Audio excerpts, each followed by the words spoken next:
சொப்பனத்தின் மூலமாக பேசியிருக்கிறாரு, தரிசனத்தின் மூலமாக பேசியிருக்கிறாரு, வசனத்தின் மூலமாக பேசியிருக்கிறாரு, தீர்க்க தரிசனத்தின் மூலமாகலாம் பேசியிருக்கிறாரு.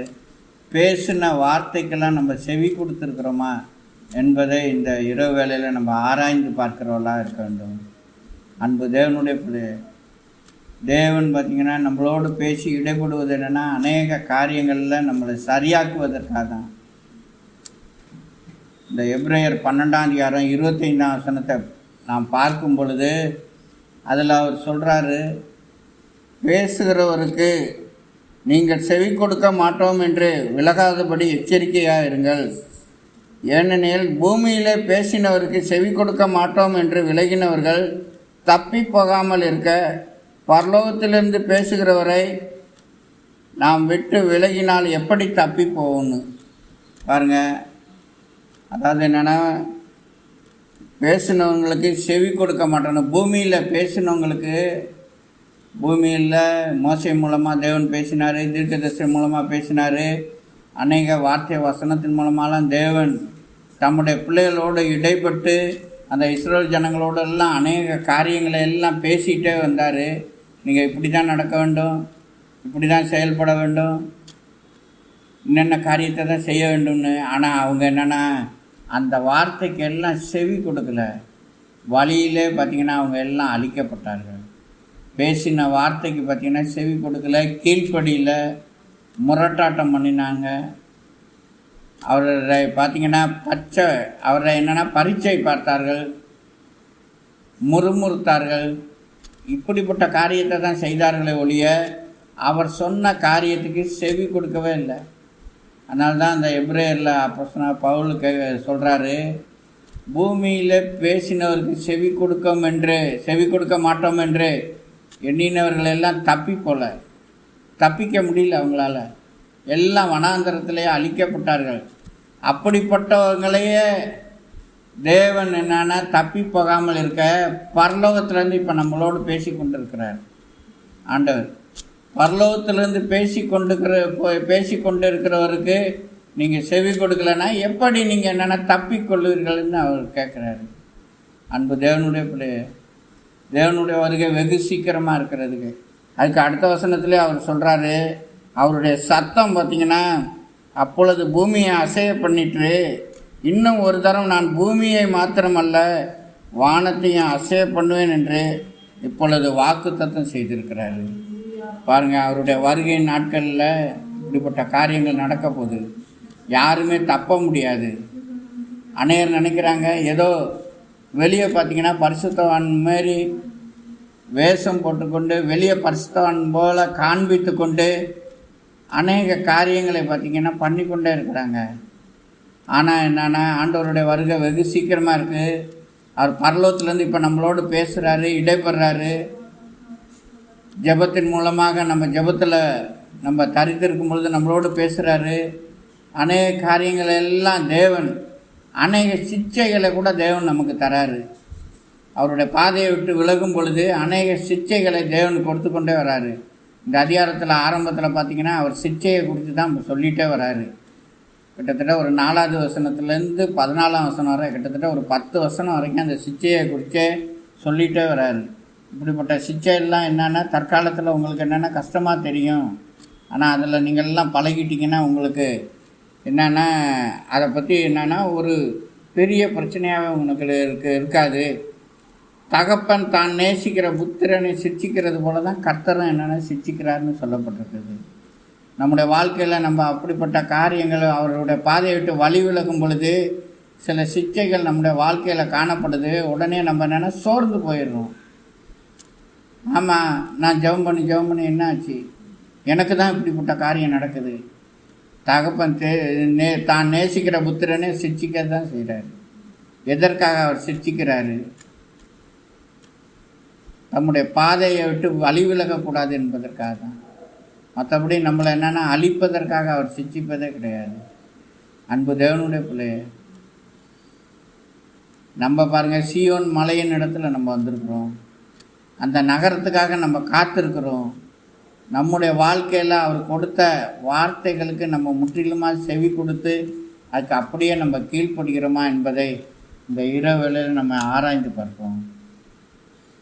எத்தனை நேரத்தில் ஆண்டவர் எத்தனையோ நேரம் அந்த பிழையாம்கிட்ட பேசினது போல் நம்மகிட்ட எத்தனையோ தடவை பேசினார். ஆனாலும் நம்முடைய சுய விருப்பத்தை தான் நம்ம நிறைவேற்றணுமே ஒழிய தேவனுடைய சித்தம் இதுதான் என்பதை அறிந்து கூட நம்ம அதுக்கு என்னென்ன செவி கொடுக்கவே இல்லை. அன்பு தேவனுடைய பிள்ளை, அதெல்லாம் தேவனுடைய சமூகத்தை நம்ம அறிக்கையிடுவோம். ஆண்டவருடைய வருகை வெகு சீக்கிரமாக இருக்கிறது. பாருங்கள், அவங்கள எல்லாம் நோவா காலத்தில் பாருங்கள் ஆண்டவர் பேசினார். ஜலப்பிரளயம் எல்லாத்தையும் அழிக்க போகுது, அதனால வேண்டி நீங்கள் எல்லாம் மனம் திரும்புங்க, இந்த பேழைக்குள்ளார வந்துருங்கன்னாங்க. ஆனால் எத்தனை பேர் வந்தாங்க? ஒருத்தன் கூட வரல. நோவா குடும்பம் மாத்திரம்தான் உள்ளார போணுச்சு. அன்பு தேவனுடைய பிள்ளைய, நம்முடைய வாழ்க்கையில் நம்ம எப்படிப்பட்டெல்லாம் காணப்படுகிறோம்? எத்தனை நேரத்தில் ஆண்டவருடைய வருகையை கொடுத்து ஆண்டவர் பேசிகிட்டே இருக்கிறாரு. நமக்குள்ளார எப்படிப்பட்ட தாகம் இருக்குது, எப்படிப்பட்ட பரிசுத்தம் காணப்படுது, எப்படிப்பட்ட நடந்து கொண்டு இருக்கிறோம், அவர் மேலே வாஞ்ச விருப்பம் எப்படிப்பட்டதாக காணப்படுகிறது. நாம் பிரகாசிக்கப்பட்ட காலத்தில் மிகுந்த உபத்திரவத்தெல்லாம் நம்ம சகித்தோமே. இன்றைக்கி நமக்கு ஒரு சின்ன சிக்ஷை வந்துச்சுன்னா நம்ம ஏன் சோர்ந்து போய் ஜெபத்துக்கு வர்றதில்ல, அதே நேரத்தில் வேதம் வாசிக்கிறதில்ல, அதே நேரத்தில் ஜெபிக்கிறதில்ல, ஆலயத்துக்கும் வருவது கிடையாது. இன்றைக்கி அதுதான் நடந்துகிட்ருக்கு அநேகருடைய வாழ்க்கையில். நம்ம அப்படிப்பட்டவெல்லாம் காணப்படக்கூடாது. பரலோகத்திலேருந்து அவர் இப்போ நம்மளோடு அந்த ஆவியானவரை கொண்டு நம்மளோடு பேசி கொண்டிருக்கிறாரு. அதுக்கு நம்ம செவி கொடுக்குறவெல்லாம் காணப்பட வேண்டும். அவர் சொல்கிறார், தப்பிக்க முடியாதுன்றார்.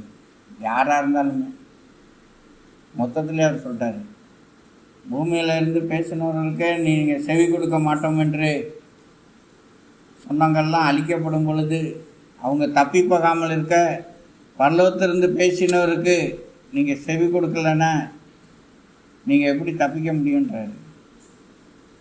அன்பு தேவனுடைய பிள்ளைய, எத்தனை நேரம் ஆண்டவர் நம்மளோடு பேசுகிறாரு, இடைப்படுறாரு. சொப்பனத்தின் மூலமாலாம் பேசுகிறாரு, தரிசனத்தின் மூலமாலாம் பேசுகிறாரு. எத்தனை வார்த்தைக்கு நம்ம கீழ்ப்படிந்தோம், எத்தனை வசனத்துக்கு நம்ம கீழ்ப்படிந்தோம். இல்லாட்டி நம்முடைய ஆவிக்குரியதான ஜீவியம் ஏனோ தானோ இருக்கா? நம்ம எப்போதுமே தேவனுடைய சமூகத்தில் வரும்பொழுது ஆண்டவரை பார்க்க வேண்டும், ஆண்டவருக்கு நாம் மகிமையை செலுத்த வேண்டும், ஆண்டவரிடத்துலேருந்து ஆசீர்வாதத்தை பெற்றுக்கொள்ள வேண்டும் என்றதான எண்ணத்தோடு தான் நம்ம வர வேண்டுமே ஒழிய, மற்றபடி என்னென்னா நம்ம போகலன்னா ஏதாச்சும் கேட்க போகிறாங்க, அதே நேரத்தில் ஏதோ முடிகிறக்குள்ளாருனாலும் போய் நம்ம தலையை காமிச்சிருவோன்ட்டு ஏனோ தானோ என்று அப்படி நம்ம வந்துட்டுருக்குறோமா? அதே நேரத்தில் ஒவ்வொரு ஆலயத்திலும் நம்ம என்னென்னா ஆசீர்வாதத்தை பெற்றுக்கொள்ள வேண்டும். எப்படியும் நான் போகிறது போயிட்டு வெறுமையாக திரும்பக்கூடாது, ஒரு ஆசீர்வாதத்தை பெற்ற நிலைமையில் திரும்ப வேண்டும் என்று நம்ம அப்படிப்பட்ட வாஞ்ச விருப்பத்தோடு நம்ம அவருடைய சமூகத்தில் வந்துட்டுருக்குறோமா? தேவன் அதை தான் எதிர்பார்க்குறாரு. அவருடைய சமூகத்தில் நீங்கள் உங்களை ஆராய்ந்து பாருங்கள். எத்தனை நேரம் எத்தனை காரியத்தை கொண்டு ஆண்டவர் பேசினார். ஆனால் நம்ம செவி கொடுத்தோமா, நம்ம கீழ்ப்படிந்தோமா? அந்த கீழ்ப்படுகிறத தான் அவர் எதிர்பார்க்குறாரு. அதை தான் செவி கொடுத்தீர்களான்னு கேட்குறாங்க. பூமியில் பேசினவருக்கு நீங்கள் செவி கொடுத்து அதுபடி நீங்கள் என்னென்னா நடந்தீங்களா அப்படின்றாரு. நம்முடைய வாழ்க்கையில் நம்ம எப்படிப்பட்ட நடக்கை நடந்து கொண்டிருக்கிறோம்? நம்முடைய நடக்க பரிசுத்தம் உள்ள நடக்கையாக காணப்படுகிறா? அந்த அதிகாரத்திலே பாருங்கள், அவர் சொல்கிறார், பரிசுத்தம் இல்லாமல் ஒருவனும் கர்த்தரை தரிசிப்பதில்லை என்றார். நீங்கள் என்னென்னா பரிசுத்தமாக இருங்கள்ன்றாரு. அன்பு தேவனுடைய பிள்ளைய, நம்முடைய வாழ்க்கையில் எப்படிப்பட்ட பரிசுத்தம் உடையவர்களாக காணப்படுகிறோம்? இல்லாட்டி அன்றி அந்த இஸ்ரவேல் ஜனங்களைப் போல காரியத்துக்காக வேண்டி ஆண்டவரை பின்பற்றிட்டு மறுபடியும் முறுமுறுத்து நம்ம பின்மாற்றத்தில் நம்ம போய் கொண்டு இருக்கிறோமா? அவங்க பாருங்கள், இவ்வுலக தேவைக்காக தான் அவரை பின்பற்றிக்கிட்டே வந்தாங்க. அந்த இவ்வுலக தேவையே அவங்களுக்கு கிடைக்கலன்னு உடனே முறுமுறுப்பு, உடனே எங்களை என்ன வனாந்திரத்தில் அழிக்க கொண்டு வந்தீரா? நாங்கள் அங்கே வெள்ளை புண்டெல்லாம் சாப்பிட்டுக்கிட்டு நல்லா இருந்திருப்போமே, இங்கே வனாந்திரத்தில் எங்களுக்கு எப்படி இறைச்சி கிடைக்கும், எப்படி காடை கிடைக்கும்? இப்படி தான் அவங்களோட முறுமுறுப்பெல்லாம். நம்முடைய முறுமுறுப்பும் இன்றைக்கி அப்படி தான் இருந்துகிட்ருக்கு. இந்த உலகத்தில் நம்ம எதிர்பார்த்த காரியம் கிடைக்கலன்னொன்னே ஒரு முறுமுறுப்பு, ஒரு சோர்வு, அவருடைய வார்த்தைக்கு கீழ்ப்படுகிறது கிடையாது. நேர்மாறாக உடனே நம்ம நடக்கிறோம். இதுதான் நம்முடைய வாழ்க்கையில் நடந்து கொண்டிருக்குது. நம்ம எதிர்பார்த்த காரியம் நடக்கலைன்னொன்னே சரி ஆண்டவருக்கு இஷ்டம் இல்லை, அதை வாய்க்க செய்யாமல் விட்டார் அப்படின்ற ஒரு எண்ணத்துக்குள்ளார நம்ம எப்படியாச்சும் வரோமா? நம்ம வருவதே கிடையாது. அன்பு தேவனுடைய பிள்ளையே, தேவன் இன்று நம்மோடு பேசி கொண்டிருக்கிறார். பேசுகிறவருக்கு மாற்றம் என்று செவி கொடுக்காமல் நம்ம இருக்க வேண்டாம். நம்மோடு பேசுகிறவர் பரலோகத்திலிருந்து பேசுகிறாரு. தேவதூதருடைய ஒரு விதமான கூட்டமே அவருக்கு கீழ்ப்படியாததை நிமித்தம் தான் அங்கேருந்து கீழே தள்ளினார். தேவதூதர்களையே அவருக்கு கீழ்ப்படியிலன்னொன்னே அங்கேருந்து கீழே தள்ளும் பொழுது நம்மளெல்லாம் அவர் தள்ளுறதுக்கு எவ்வளோ நேரம் ஆகும் பாருங்கள். நம்முடைய வாழ்க்கையில் அதெல்லாம் நம்ம சிந்தித்து பார்க்கின்றோம். ஆனாலும் தேவன் என்னென்னா கிருபையை பொழிந்து கொண்டிருக்கிறார். அதனால தான் நம்ம நின்று கொண்டு இருக்கிறோம். இல்லாட்டி எப்போவே நம்ம எல்லாம் அந்த இஸ்ரவேல் ஜனங்களை போல் அழிக்கப்பட்டிருப்போம். நம்முடைய நடக்கையை பார்க்கும் பொழுது எத்தனை நேரம் நம்ம தவறுகிறோம். ஒரு நாளிலேயே எவ்வளோ பொய் பேசுகிறோம். ஒரு நாளிலேயே தேவையில்லாத எத்தனையோ காரியங்களெல்லாம் நம்ம பேசிக்கொண்டே இருக்கிறோம். தேவனுக்கு பிரியமா என்பதை நம்ம யோசனை பண்ணியே பார்க்குறதில்ல. அன்பு தேவனுடைய பிள்ளைய தேவனுடைய சமூகத்தில் அறிக்கை பண்ணுங்கள். தேவன் அது கேட்டதான பலனை தருவார். நம்முடைய சுயபலத்தினால் எதையுமே மேற்கொள்ள முடியாது. நம்ம வசனத்தில் நம்முடைய சுயபலத்தில் நடக்கலான்னா நடக்கவே முடியாது. எந்த விதத்துலையுமே சத்தரை ஈஸியாக கீழே தள்ளிட்டு போய்டும். ஆனாலும் தேவ பலத்தினால் எந்த காரியத்தையும் நம்மளால் செய்ய முடியும். அதனால் நம்ம ஒப்பு கொடுப்போம்.